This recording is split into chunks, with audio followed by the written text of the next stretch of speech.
Good evening. I got no idea where the nation is heading. None of our political elected leaders ever sits down and discusses what they want the nation to do or how they intend for the nation to get from point A to point B. Or maybe our elected leadership discusses it incessantly, but I never hear about it. That would be my fault.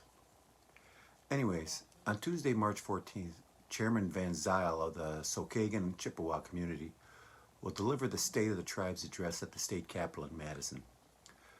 This event has been occurring since 2005, and numerous Wisconsin Indigenous leaders have spoken there, including our own John Greendeer, who delivered the speech when he was president of the Ho-Chunk Nation. Can't remember when. I want to say 2005.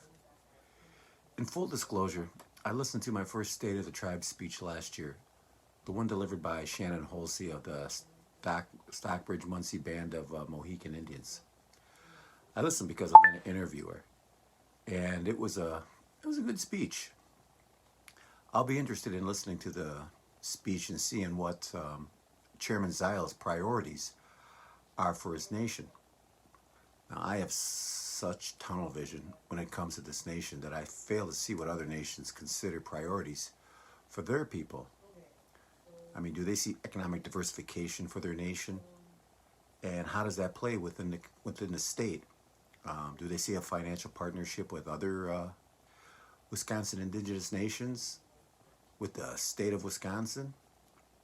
Maybe with other regional Indigenous nations? Do they look at their nation and say, we have got to come to grips with this larger society before it swallows us up and we disappear? I doubt that they say that, but I just threw that in there. Or do they see their indigenous nation like feudal Japan did when they shut out the outside world? The Sakuku Edict of 1635 was a Japanese decree intended to eliminate foreign influence. During this time in Japan, no one from the outside world was allowed into the country.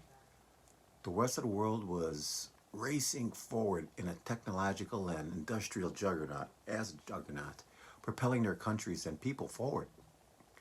Japan remained secluded, true to herself and her people, refusing any contact and influence from the outside world.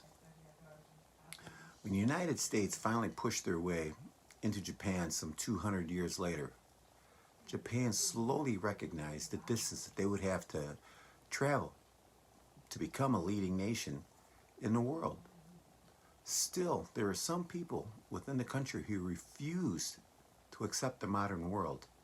They fiercely clung to their ideas, their traditions, their way of life. Nobody's arguing that. But the majority of the country and the people accepted the challenge. A world war later and an economic boom the world had never seen before, Japan had their seat as an equal on the world stage. Still, within that economic upheaval and boom, there were two ways of life that existed simultaneously. Now, some Wisconsin and regional Indigenous nations have accepted that challenge and are racing forward, trying to force their way as an indigenous economic power, at least onto the regional stage, for their nation and their people. Can anyone say that the Japanese in their charge to modernize their nation have lost who they were as a people? It'll be interesting to see what Chairman Zyl has to say about who his people are and where as a nation and a people they are going.